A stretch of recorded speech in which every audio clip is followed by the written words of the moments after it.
Demonstration method या प्रदर्शन विधि का रूप।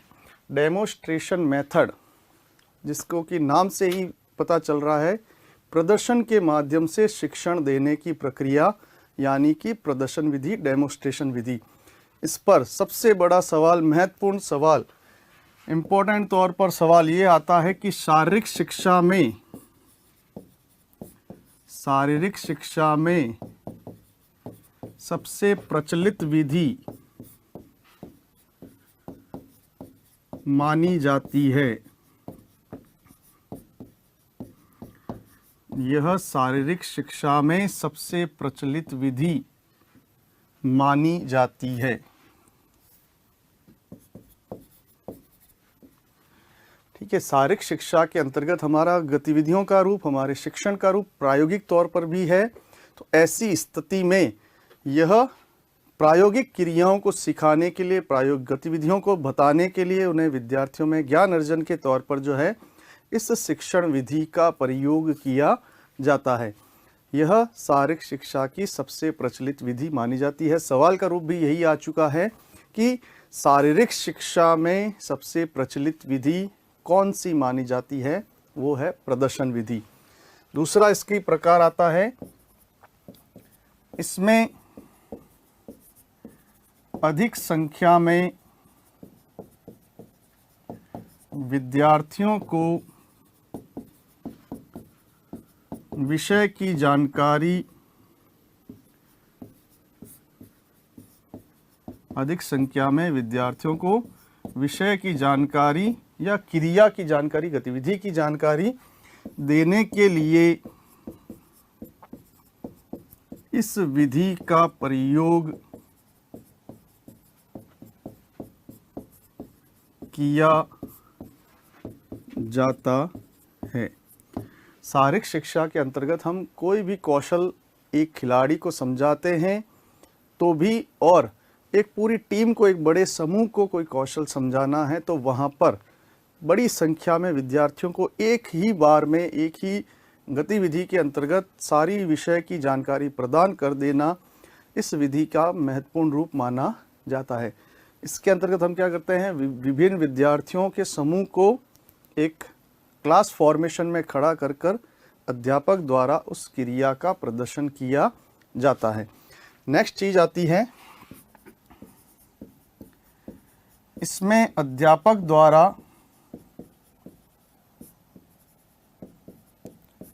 क्रिया का प्रदर्शन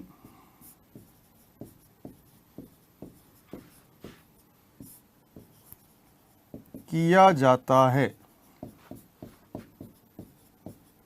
तथा छात्र इसके पश्चात अभ्यास करते हैं। छात्र इसके पश्चात क्रिया का अभ्यास करते हैं।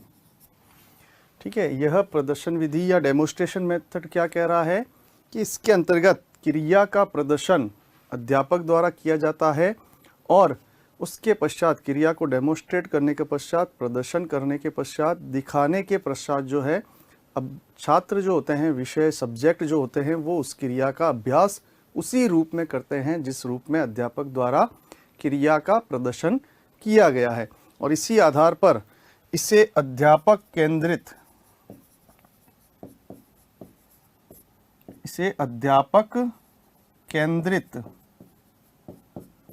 शिक्षण विधि माना जाता है। इसे अध्यापक केंद्रित शिक्षण विधि माना जाता है। अध्यापक केंद्रित क्यों है? क्योंकि गतिविधि का सारा रूप, शिक्षण का सारा रूप, कोई भी कौशल सिखाने का सारा रूप जो है वो किस पर आधारित है? अध्यापक पर, और अध्यापक द्वारा दिए गए प्रदर्शन पर। विद्यार्थी अपनी मर्जी से कोई कौशल का रूप निर्धारित नहीं करता है, उसको जैसा डेमोस्ट्रेशन दिया गया है, जो क्रिया का रूप दिखाया गया है, उसी के अनुरूप उसको क्रिया का अभ्यास करना होता है। जैसे कि आप खेल की गतिविधि का रूप लें, लॉन्ग जंप की हैंग स्टाइल लें, तो इस हैंग स्टाइल के डेमोस्ट्रेशन में अध्यापक ने जो स्टेप डेवलप करके अब डेमोस्ट्रेट किए हैं, जो बता करके डेमोस्ट्रेट किए हैं, उसी फॉर्मेशन में, उसी रूप में और उन्हीं के अनुसार जो है विद्यार्थी को भी क्रिया करनी होती है। चाहे अप्रोच रन हो, चाहे टेक ऑफ की मूवमेंट हो, चाहे फ्लाइट का मूवमेंट हो, चाहे लैंडिंग का मूवमेंट हो, पूरा एक्टिविटी वो उसी तरीके से करेगा, उसी स्टाइल से करेगा जैसा डेमोस्ट्रेशन अध्यापक ने दिया है। तो सारी क्रिया किस पर आधारित हो गई? अध्यापक पर केंद्रित हो गई। वो जैसा करेगा विद्यार्थी वैसा ही प्रतिक्रिया में या अभ्यास में करेंगे। दो शिक्षण विधियां जो है अध्यापक केंद्रित मानी जाती है। पहली तो आपके सामने डेमोस्ट्रेशन या प्रदर्शन विधि आ गई। दूसरी विधि होती है लेक्चर या व्याख्यान विधि, जो इसके अगले क्रम में आएगी। तो यह शिक्षण विधि जो है अध्यापक केंद्रित मानी जाती है। नेक्स्ट आता है, इसमें क्रिया का पूर्ण रूप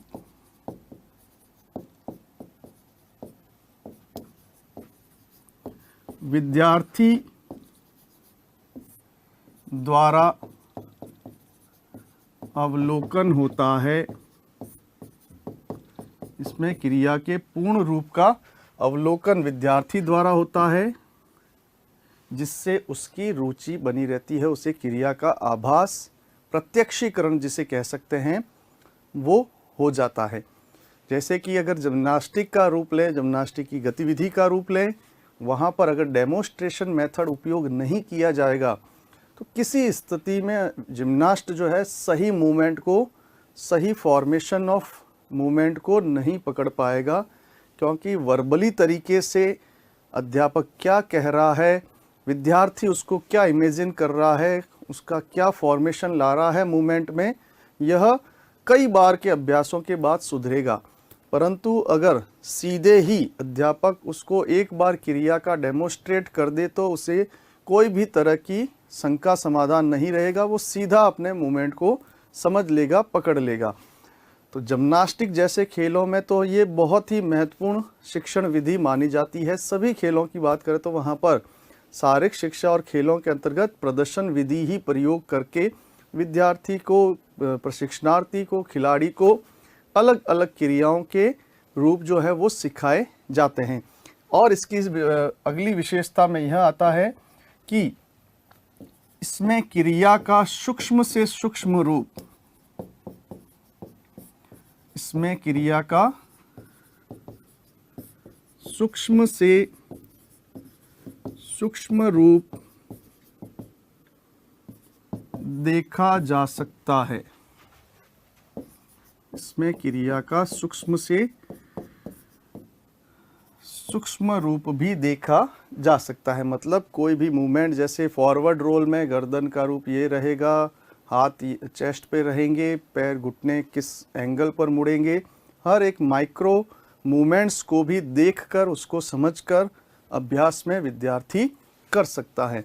तो यह कह सकते हैं कि यह क्रिया के संपूर्ण मूवमेंट को एक ही बार में समझने की पद्धति जो है वो प्रदर्शन पद्धति सबसे महत्वपूर्ण मानी जाती है।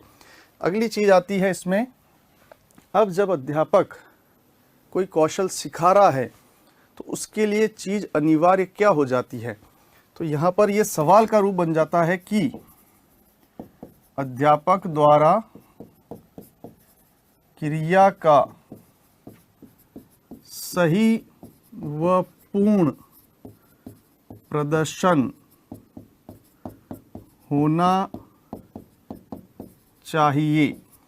अध्यापक द्वारा क्रिया का सही व पूर्ण प्रदर्शन होना चाहिए, अन्यथा नहीं तो विद्यार्थी के अंदर नकारात्मक रूप डेवलप हो जाएगा, तो उसे अध्यापक नहीं सुधार पाएगा। जैसा अगर उसने सही प्रदर्शन नहीं किया तो वहाँ पर विद्यार्थी भी उसको देखकर वही एक्टिविटी करेगा और वहाँ पर मूवमेंट्स जो है वो गलत हो जाएगा, उसको फिर सुधारा नहीं जाएगा, वो नकारात्मक रूप से हो जाएगा। जैसा कि हम बात करते हैं, कई बार मैंने आपको उदाहरण के साथ बताया है, क्रिकेट खिलाड़ी श्रीलंका का बॉलर मलिंगा का जो मूवमेंट्स है, एक्शन है, वहाँ पर उसका एक्शन जो है रेगुलर फास्ट बॉलर के अगेंस्ट एक डिफरेंट मूवमेंट के साथ है। तो वहाँ पर हो सकता है कभी ना कभी अध्यापक जो होगा या उसने कहीं इस मूवमेंट को देखकर उसके अकॉर्डिंगली अपने आप को डेवलप किया होगा और फिर कुछ लंबे समय पश्चात अब वो उसकी प्रकृति या नेचर बन चुका है, मूवमेंट बन चुका है, वहाँ पर अब सुधार नहीं हो सकता। तो ऐसी स्थिति में जो डेमोस्ट्रेशन क्रिया की जा रही है, कोई भी खिलाड़ी अगर स्मैश कर रहा है और वहाँ पर वो उसका अपर बॉडी आगे की तरफ ज़्यादा झुकी हुई है, जिसके कारण वो कंट्रोल नहीं बनाकर नेट को बार बार छू जाता है, तो ऐसी स्थिति कहाँ से आई? उसने अध्यापक को इसी तरह से डेमोस्ट्रेशन में देखा था, तो वो अपने स्ट्रक्चर को उसी रूप में बना चुका होता है। तो अध्यापक द्वारा जो प्रदर्शन किया जा रहा है वो सही होना चाहिए और पूर्ण होना चाहिए। ये नहीं कि आप फॉलो थ्रू करवाई नहीं, फॉरवर्ड रोल में या लॉन्ग जंप की लैंडिंग में आपने लैंडिंग नहीं बताई और फ्लाइट तक आपने उसको सिखाया, लैंडिंग का मूवमेंट नहीं बताया, डेमोस्ट्रेशन में नहीं समझाया कि लैंड होने के बाद आगे की ओर फॉरवर्ड रोल हो जाए, तो वहाँ पर वो लैंड कर जाएगा एडी पर और बैक आ जाएगा पोजीशन में और वहाँ पर अपना डिस्टेंस जो है माइनस कर देगा, पीछे की ओर कम कर देगा। तो ऐसे में क्रिया का पूर्ण प्रदर्शन दिखाना भी है और उसे समझाना भी होता है। साथ ही साथ जब प्रदर्शन कर दिया जाता है अध्यापक द्वारा और विद्यार्थी जब उसका अभ्यास करें, तो उसमें अभ्यास सही रूप से हो, इसका निरीक्षण जो है, इसकी जांच जो है या इसको देखने का कार्य अध्यापक द्वारा होना चाहिए। अब जैसा मैं बात कर रहा था यहाँ पर सवाल का रूप, तो सवाल आता है प्रदर्शन विधि द्वारा शिक्षण को प्रभावशाली बनाया जाता है।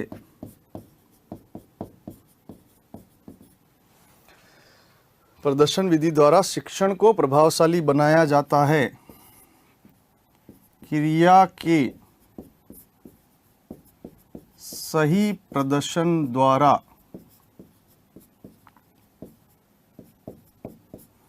बी क्रिया के अपूर्ण प्रदर्शन द्वारा, सी विद्यार्थी के अभ्यास के प्रति उदासीनता, और डी प्रशिक्षक की आयु द्वारा या प्रशिक्षक की शैक्षणिक योग्यता द्वारा। ठीक है, अब यहाँ पर देखिए सवाल आपके सामने है कि प्रदर्शन विधि द्वारा शिक्षण को प्रभावशाली या अच्छा शिक्षण किस प्रकार से किया जा सकता है, या प्रदर्शन विधि की उपयोगिता महत्वता किस पर है। बहुत सारे सेंटेंस बनकर ये क्वेश्चन बनते हैं। सार वही है, सारांश वही है, व्याख्या वही है, अर्थ वही है, परंतु सेंटेंसों के रूप बदल देता हूँ। जैसे प्रदर्शन विधि द्वारा शिक्षण को प्रभावशाली बनाया जाता है, प्रदर्शन विधि द्वारा शिक्षण को महत्वता प्रदान की किस प्रकार की जाएगी, या प्रदर्शन विधि शिक्षण में किस रूप में उपयोगी है, या प्रदर्शन विधि एक बालक के लिए किस प्रकार लाभदायक है। तो वहाँ पर एक ही जवाब आएगा, क्रिया के सही प्रदर्शन द्वारा ही वो लाभदायक है, प्रभावशाली है, महत्वपूर्ण है, उद्देश्यपूर्ण है, क्योंकि क्रिया का सही रूप वह देखेगा, उसी रूप में अभ्यास करेगा और इसी प्रकार से विद्यार्थी की उन्नति या विकास को वृद्धि मिलेगी, उसका स्तर बढ़ेगा। तो यहाँ प्रदर्शन विधि इस प्रकार से सवाल के रूप में और वास्तविकता रूप में देखी जाती है। प्रदर्शन विधि जो है वह विद्यार्थी के स्तर के आधार पर, विद्यार्थी के स्तर के आधार पर